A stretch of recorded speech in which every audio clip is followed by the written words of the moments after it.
protein. I'm just mad at myself that I haven't killed any squirrels yet. I don't want to let my team down. It scares me, honestly. I'm gonna head over, check the snares on the way back to camp.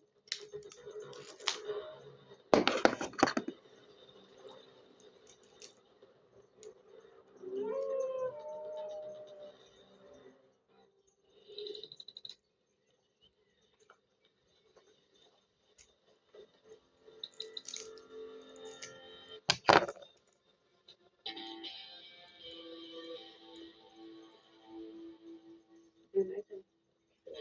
We need a spoon. Yeah. You just need some protein. Yeah, we need some good protein. I need some right now. Zach, the professional bow hunter. All he talks about is, I killed this back home and I killed that and I'm a badass with my bow and arrow and he's been going hunting. Interesting.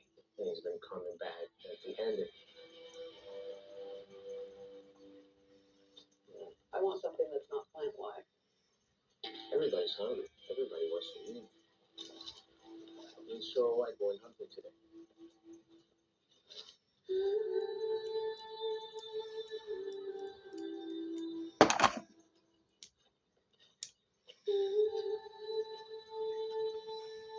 As a trapper, I don't bow and arrow. I'm not into archery. But I had to take charge.